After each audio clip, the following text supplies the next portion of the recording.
So, we are watching Chyna. Chyna. Is that how you say her name? If I'm right, it has a Y, so I want to make sure. But we're watching Chyna. And I'd never heard about her, actually. I don't know much about her. I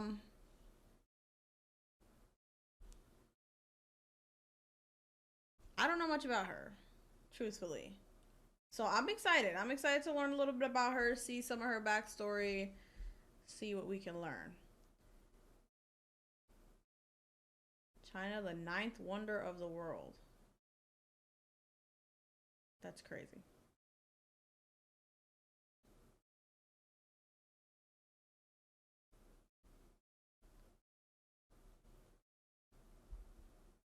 No one tell me anything. We'll see what she went through. No one say anything because I see you guys trying to talk about it in the chat. We're gonna see right now. So of course, as always, we're gonna start with the entrance. Then we're gonna move on to her greatest moments. The greatest moments I found is only about 5 minutes, so I guess there's not really a lot. I was looking, but this is the only one I found, and it's a WWE video, so we're just gonna have to go with it. Oh, my nose is itchy. Ooh. Oh.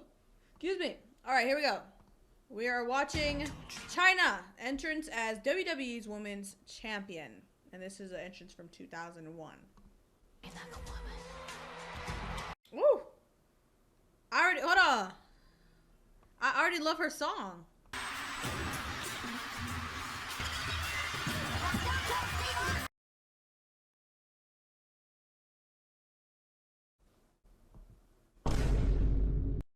What is that on her chest? She is buff as hell. Woo! Okay. You talking about what is that chin? Her chin look fine to me, bro. I'm looking at how built she is. Look at that body, yaddy yaddy. She's shaped like a rectangle, but it still look good. Unfortunately, she's the type of girl, though, that has, like, a lot up top and none in the back. So, you know, they're kind of, like, weirdly shaped. They're kind of, like...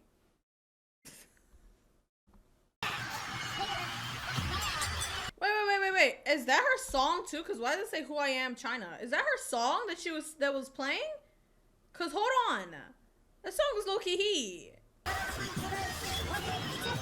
Why are you guys saying R.I.P. Chyna? Listen, guys. Listen.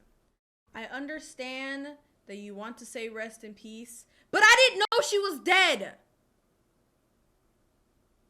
What is wrong with you guys? You just told me she's dead and I didn't even know that. Like, Jesus, fuck. All you had to do was wait like 5 minutes. 5 minutes, we would have got to her career story. Jeez. She's bad, though. Oh, she's bad. Oh my goodness, look at her. I love her hair. I love her outfit. That whole like dark aesthetic really fits her.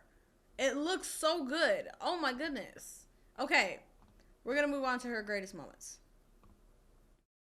Again, this greatest moments is only 5 minutes. I couldn't find anything longer really. So we're just gonna go with this one.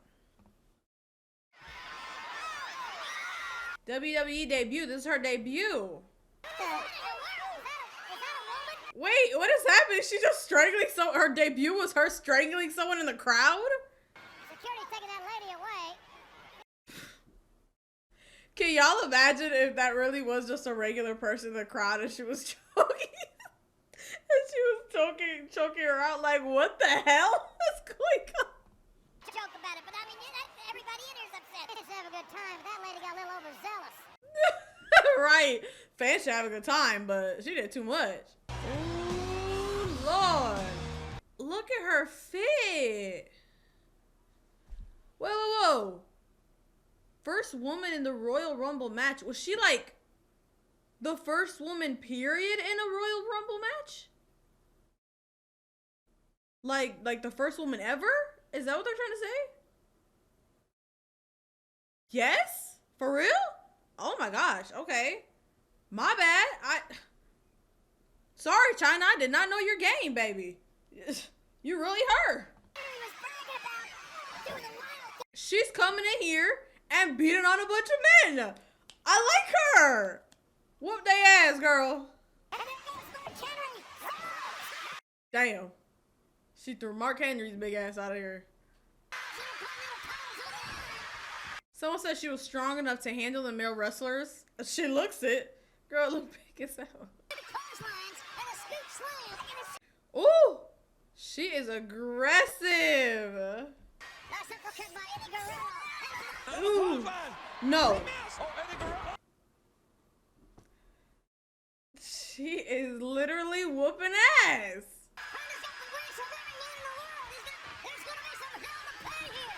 Ooh, look at the way she lifted her. This girl's a demon. I like her. I like her already. She's a demon. She's like a much more aggressive and advanced Becky Lynch. That's how she looks to me. Like her whole identity and the way she's just whooping ass. She reminds me of Becky Lynch, except much more aggressive and terrifying. She's terrifying.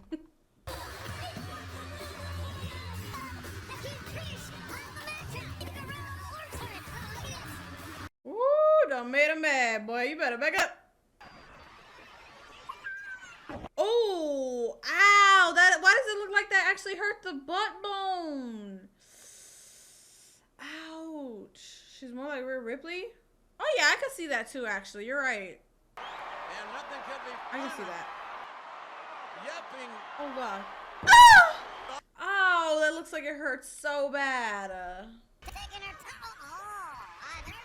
What is Chyna's nickname? I'm trying to change the title, and I would like to use her nickname, but I don't know. Does she have one? No, no one knows.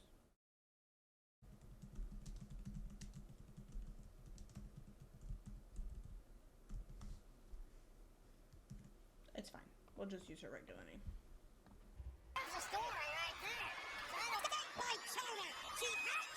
It doesn't look like everyone. Oh, ninth wonder of the world. That's right. You guys did say that. You guys did say that was her nickname.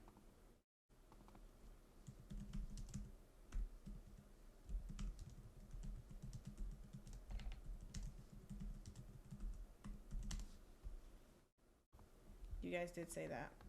I would like to start using their nicknames for titles. Just for funsies.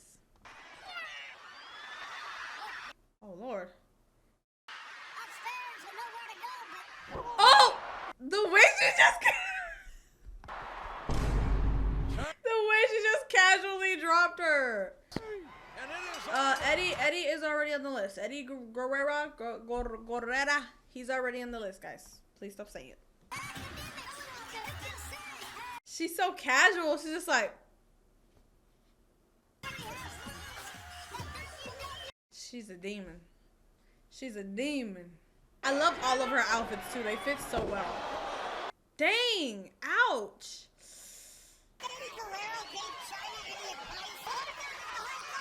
Woo. Oh! Oh, that was the craziest flip I've ever seen. Chyna, you better get up. Oh my God, these are the most insane reversals I've ever seen. You ain't getting out of this one. Oh my gosh. She could look at look at his face. He's like, there's no way you just got your ass beat.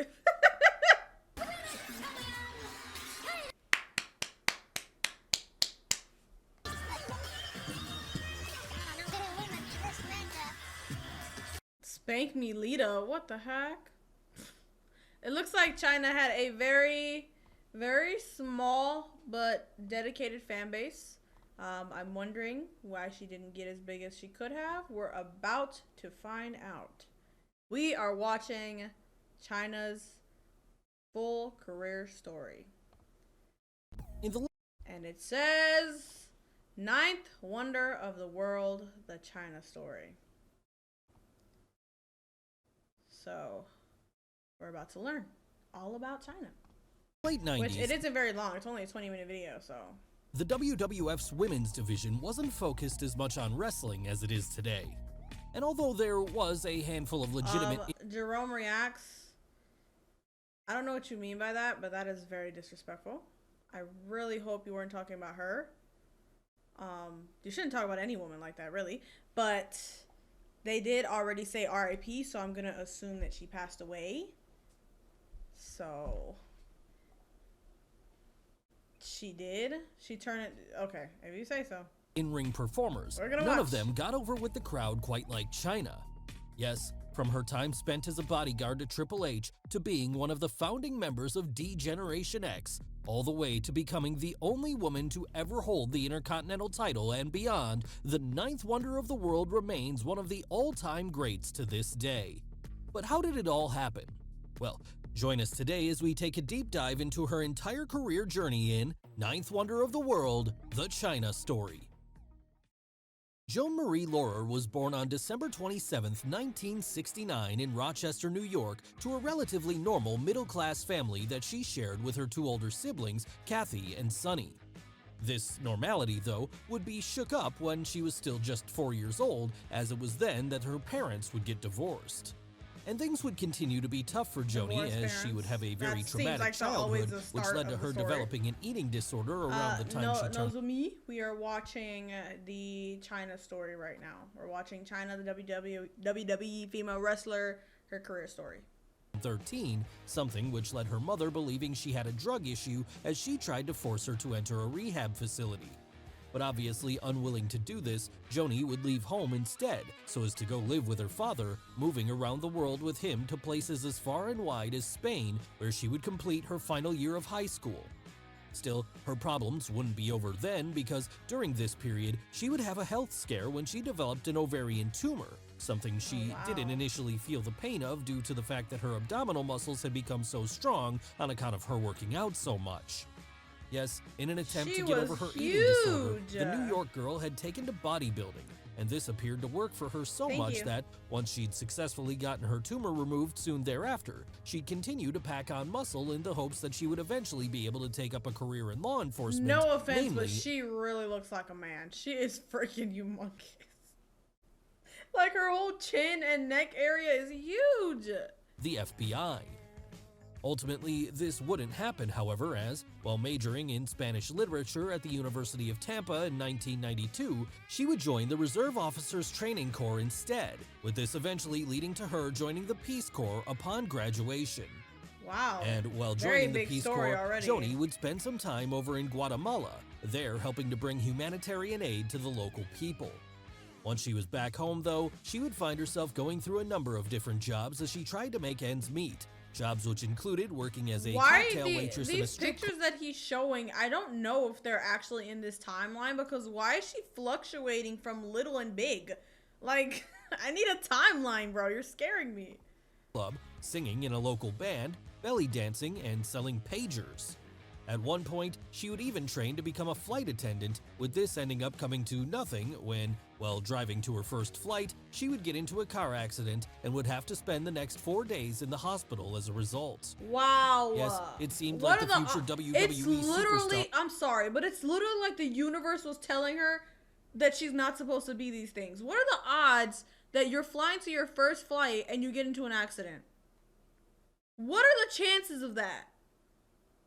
That has to be like 1 in a cajillion, bro. Or just couldn't catch a break. Luckily, though, she at least had bodybuilding to fall back on as, during the mid-90s, she would enter into a number of fitness competitions, even competing in the New York City regionals of Fitness America in 1996. That's good. But despite her impressive physique, it seems like her sheer size would often work against her in these competitions during this, as, apparently preferring more petite women, the judges would often vote her into last place. That said, this size would be appreciated in another industry, as in 1995, Joni had begun training in professional wrestling after signing up to Killer Kowalski's school in Malden, Massachusetts. Killer Kowalski. Yes, the world of wrestling was something she'd been a fan of for a long time by that point, but with her not fitting the bill of what most women looked like in the ring then, she'd never seen it as a viable career path. Obviously, she's something happened to humongous. change her opinion on this, however, as by later on in 1995, she'd have her first match, working under the name of Joni Lee and taking on a male wrestler who was dressed as a woman. That's right, it seemed that even this early on, promoters realized that she should be taking on the men instead of the women on account of her sheer strength and size. That's This impressive crazy. introduction would soon see her fall under the attention of Triple H and Shawn Michaels, who would meet the rookie at a local wrestling school in late 1996.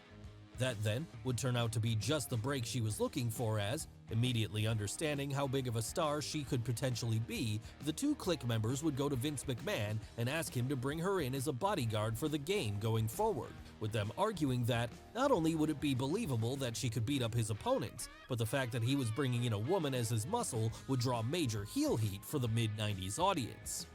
And while initially the boss didn't like the idea, he would have a change of heart when, upon hearing that Joni had been offered a contract with World Championship Wrestling to act as the newest member of the NWO, he would quickly jump to sign her up, with her debuting soon Of thereafter course. at February 16th. I don't want her, but I'm not gonna let the enemy have her.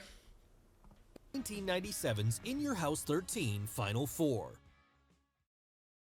That's right, at Final Four, Joni, or Chyna as she would from then on be known, made a quick impact by emerging from her seat at ringside to choke out Marlena during Triple H's match against Goldust, helping him to get the win in the process. Wow. After that, she would be announced as the enforcer of the game, a role which would later see her evolve into the enforcer of Degeneration X as a whole when that group formed later on in the year.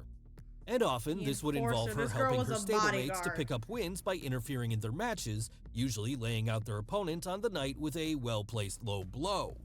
But underhanded tactics or not, it was clear to everyone that Chyna was a woman not to be messed with, and someone who could indeed very believably stand toe-to-toe with most of the men on the roster.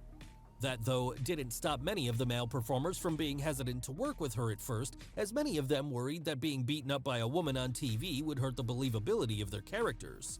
Those that were smart enough to see past this, however, quickly realized that this was a trivial issue, and that by sharing the ring with both her and the rest of DX, the money would soon come pouring in. That is what I'm talking about. And these appearances would usually end with them getting thoroughly laid to waste by the New Yorker, who had by then become such a dominating force that she had picked up the moniker of the Ninth Wonder of the World, with this both selling her once-in-a-generation abilities while also providing a nice nod to the Eighth Wonder of the World, Andre the Giant. And during this period, she would become so popular with fans. I was about to say, I was literally just thinking about how she's the ninth wonder of the world, and I was like, there's only 7.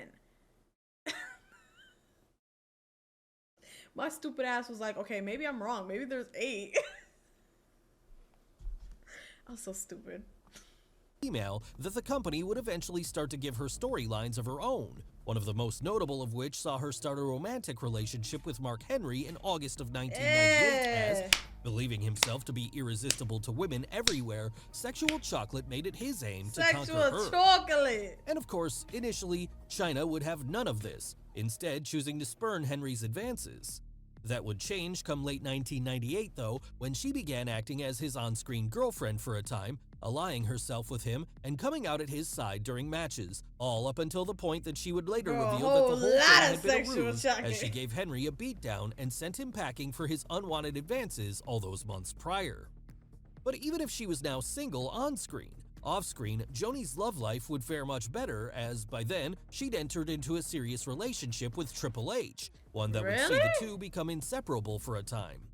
And while this was continuing to blossom back in the ring, she'd make even more history when, after winning the Corporate Battle Royal on the January 11th, 1999 episode of Raw, Chyna would become the first woman to ever enter the Royal Rumble itself, coming in there at number 30 and even getting to eliminate her old foe Mark Henry before being dumped out herself by Stone Cold Steve Austin. And despite achieving such a big milestone that night, in Chyna's mind, she ultimately failed to win the big match. Look at this picture. She's freaking humongous. Look at those muscles, bro. Her muscles are pulsating. In Chyna's mind, she'd ultimately failed to win the big match.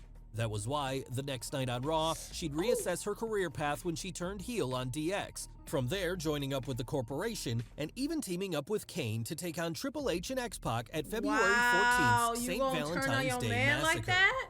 But if anyone thought this was going to cause issues with her and the game's relationship, they were very wrong, as, a couple of months later at WrestleMania 15, he would join her by turning heel himself, as the two went on to once again become a power couple of the villain side of the company. I would say they are so aligned with each other. By then, though, even though WWE were trying to position Triple H as their next top singles star, it was arguably Chyna who was the more popular of the two, and possibly even the bigger draw. And this would be apparent in the fact that June, she would become the first woman to qualify for the King of the Ring tournament, there making it all the way to the quarterfinals before she was beaten by her old DX stablemate, Road Dogg. After that, success would continue to come her way when, in the lead up to August 22nd's SummerSlam, she would briefly become the #1 contender to the WWE title, with the plan at this time allegedly having been to see her face off against Steve Austin at the big show and possibly even beat him. Ultimately, though, this plan was changed as many behind the scenes felt that making her WWE champion would have been a step too far. And whether you believe this is true or not, it's inarguable that by this point, having become such a big star that she was even in the conversation for such an honor, the ninth wonder of the world had been able to shatter the glass ceiling in a way that no woman before her ever had. Guys, I don't care what she has done, okay? We are watching her WWE career story. I understand that she may have went into other ventures. Okay. This goes back to what I just said with The Rock and John Cena and all of them. They went into other ventures, right? It's fine. But we're talking about her WWE career story. Please stop being weirdos in the chat. Please. That was one of the reasons why, while she wouldn't end up winning the WWE title, Vince McMahon and his head writer at the time, Vince Russo, would still see her as championship material. But with her being so far beyond the rest of the women on the roster at this point, it was clear that winning the women's title would be a step down for Chyna. So meeting somewhere in the middle then, the company chose to break even more ground when, after turning her babyface and distancing her from Triple H on screen later that autumn, she would be booked to begin challenging for the Intercontinental title, a belt that had, up until that point, been a men's-only one. Obviously, Chyna didn't care about this history though, however, and so, at September 26th Unforgiven, she'd take on the then-champion Jeff Jarrett, ultimately losing to him at that— I wanna agree with what Sip just said right here. Society is very picky and choosy on who they choose to accept with those things. So, yes, a lot of people talk about Kim K and her little video, and they accept her, but I understand y'all are not hating on her, but we're talking about Chyna, and the only thing you're talking about in the chat is her videos. She's more than that. She's a female wrestler. She's won huge titles. She's been the first woman to do a lot of things. And the only thing I keep seeing in the chat is her videos. That's not okay. And I'm not okay with that. And if you guys keep going, I'm going to time you out. I'm sorry. I'm just not okay with that. I understand she did those things, but we're not talking about those things. That time, despite her best efforts. But that wouldn't be the end of the story as it happened because, with Jarrett at this point playing a misogynistic heel character on screen, the ninth wonder of the world made it her mission to be the one to finally dethrone him. Something she was eventually able to do the following month at No Mercy when, in a Good Housekeeping match, she pinned Double J to become the first, and to date only, woman to ever hold the secondary strap. That's and what after I'm talking that, about. then, she would pick up a new valet in the form of Miss Kitty, as from there, she defended against all comers in the weeks that followed. Who is it? Who's that little girl with her? The Miss Kitty? She's absolutely adorable. Would end up coming from Chris Jericho, someone who would take on the new champion at November 14th Survivor Series, falling to her in the end. Things would fare far differently in the rematch, though, as at December 12th's Armageddon, Y2J would be able to get the better of his opponent, this time beating her by submission to take home the belt for himself. Of course. So, with the series now at a win apiece, what's crazy is I feel like this career is kind of like walking on eggshells type of career, because if a man beats a woman, it's like, a man beat a woman. But if she beats a man, it's like, dang, she beat a man. Like, you know what I'm saying? I feel like this is kind of a rocky thing to get into for a woman and a man to be fighting. You say, yeah, it was. Well, that's good to know because it looks like. was needed to settle Like- things once and for all. And this would come on the December 28th episode of SmackDown where, in a controversial finish, both competitors ended up pinning each other at the same time. What? With this leading to them being declared co-champions going forward, forcing Jeff them Jarrett to quit learn to after he lost to coexist. her. Honestly, deserved though, because a misogynistic character is the craziest gimmick I've ever heard. You know how many different gimmicks you could create, and you came up with one that hates women? That is so odd. I mean, even if he didn't come up with it, the fact you were okay with playing it is kind of crazy. Carried on until the January 23rd, 2000 Royal Rumble, when a triple threat match saw both champs having to defend against Hardcore Holly, with Jericho getting the winning pinfall here, allowing him to claim the belt for his own Oh once my more. gosh, we definitely have to watch Chris Jericho. That was the craziest move I've ever seen. Oh my god, I know he got some more crazy moves in his bag. And as if the loss of her title wasn't bad enough, somewhere around this time, there would also be a pretty big backstage controversy when Joni discovered that her boyfriend Triple H had been secretly seeing Stephanie McMahon, someone who he'd been engaged in an on-screen program with for a few months prior to this. Wait. Devastated. JK's though? Was he only like seeing her on screen and or what did he actually cheat on Chyna with Stephanie? Like for real?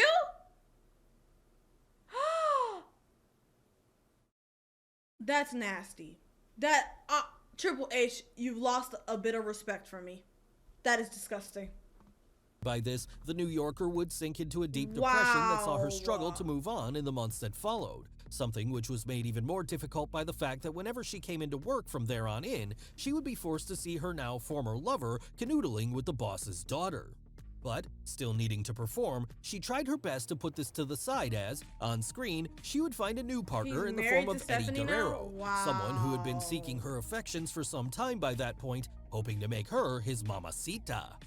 And while initially Chyna would become hesitant to reciprocate these advances, eventually she would come to love Latino heat, as in the spring of 2000, they would formally join forces, becoming a power couple of the mid-card and firm fan favorites in the process. So powerful did they become, in fact, by that August SummerSlam, the two would face off against Trish Stratus and Val Venus in an intergender tag match where Val's Intercontinental title was on the line. And this led to the ninth wonder of the world winning the belt for a second time, only for her to then lose it again 2 weeks later when that dastardly Eddie wrestled it away from her in a triple threat match that also involved Kurt Angle. What? And this would put a strain on the relationship going forward as it happened, a strain which eventually led to a full-blown breakup when, later that year, Chyna would catch her man cheating on him with 2 other women, leading to the two splitting for good. Chyna! Oh my god, I feel so bad for her! Why is everyone just dogging her? Oh my god. 2 other women is crazy. That is so... I feel for her. I wouldn't even want to be anywhere near this. I would have left wrestling. I'm done. I quit. But by this point, she had her own things going on anyway. She should have stayed. Someone said she should have stayed with Mark Henry. Exactly, bro. Sexual chocolate would have never did this to her. She would become the latest WWE diva to appear as a cover girl in Playboy magazine, something which then led to the right to censor getting in her face in the weeks that followed, as they believed that what she was doing was immoral. And this would ultimately lead to the January 21st Royal Rumble, where the New Yorker would face off against the group's lone female member, Ivory. Tay said black men don't cheat. Back it up. Back it up. Hold on now. Let's talk about this. Don't play it. Look, it's not about color. It's not about color. We know this. Some men cheat, some men don't. You could be a decent man or you could be a shit man. Clearly both of them was shit man.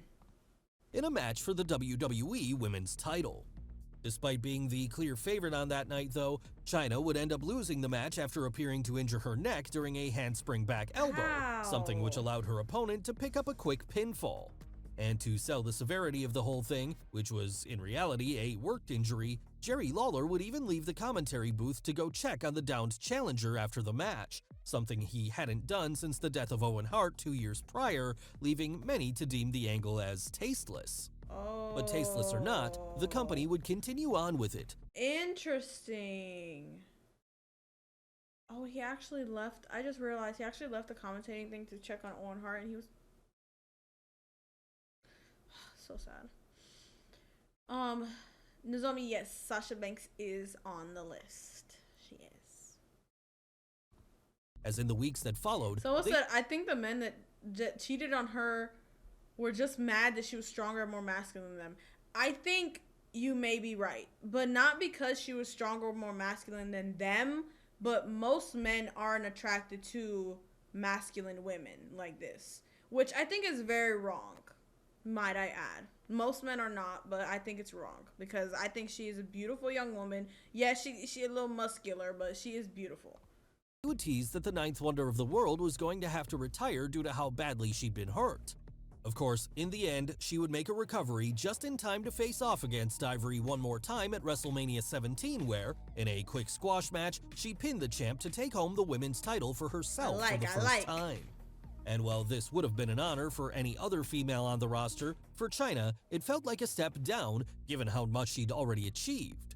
And this would be a feeling that was shared amongst many fans at the time who believed that, as a result of Triple H and Stephanie's relationship, the once dominant star was now being phased down the card, far away from the main event scene. Was this true? It's not fully clear, but the timing of it certainly suggests that there's smoke to the fire.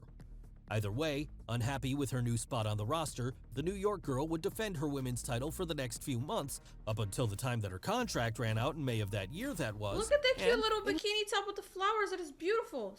I'm sorry, I really love that outfit. In return for signing a new one then, she would demand higher pay, allegedly comparable to that of Steve Austin and The Rock. Oh, no,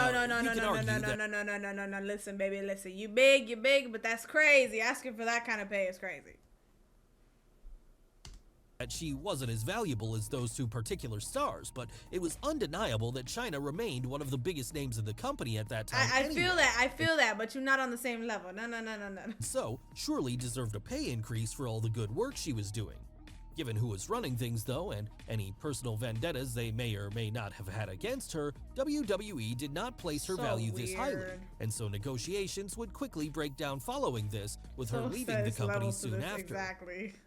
That's crazy. And this would be the last time she would ever appear in WWE as it happened, because from there, her life would begin to spiral out of control as she sank into a pit of despair and drug abuse, something which appears to have been worsened by the fact that she was still struggling to get over the split from Triple H.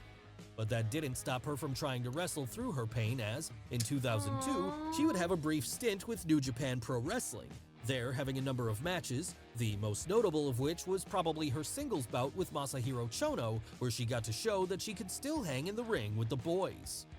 After this, however, she would disappear from the wrestling industry for some time, instead finding herself making the odd TV appearance on shows like Third Rock from the Sun and Celebrity Deathmatch, all while even finding time to do a second shoot for Playboy.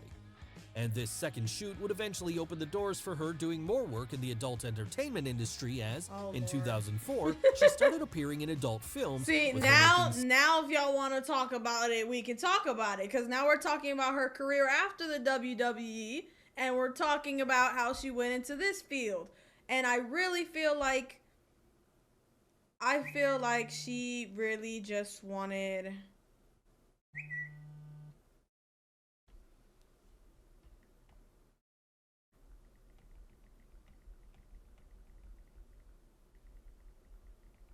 Sorry guys, give me a second. My account texted me.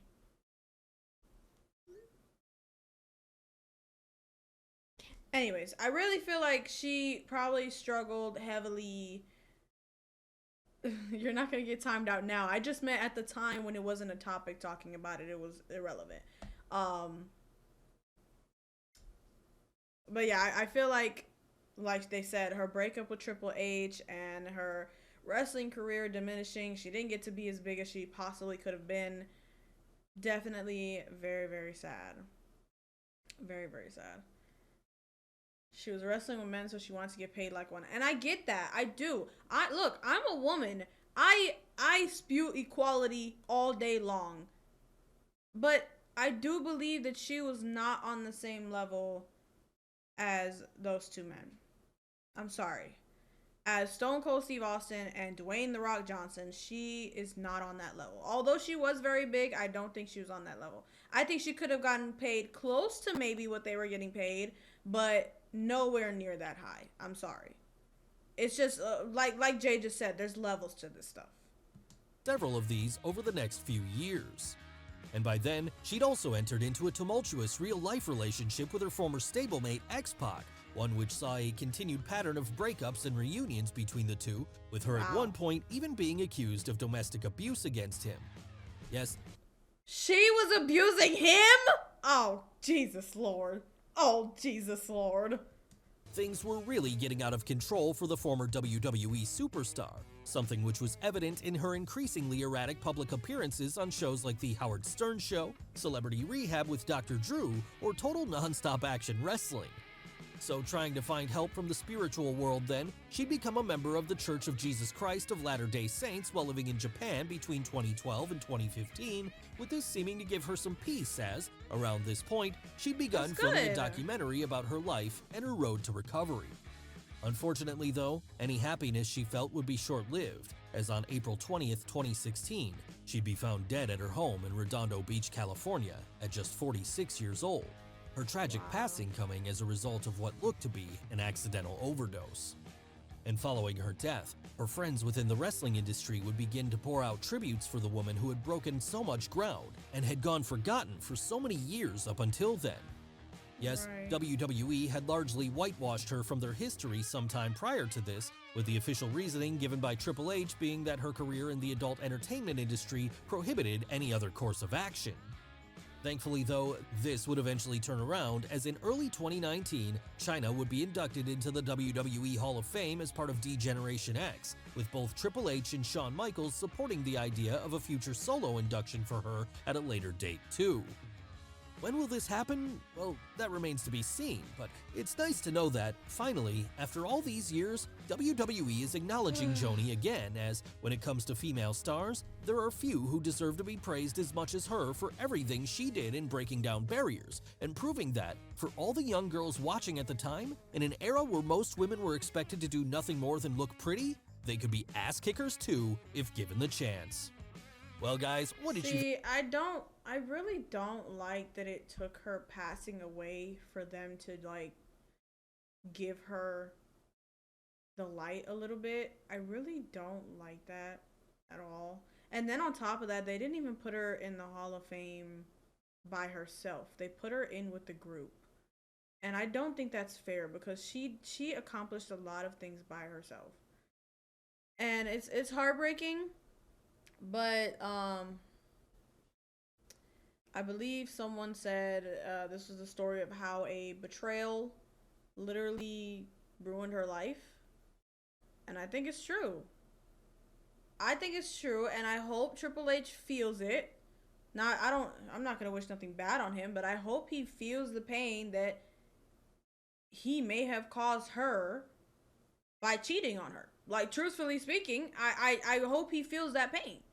Because little do we know, him cheating on her literally might have completely turned her life around. It literally might have ruined her entire life. And that is so sad.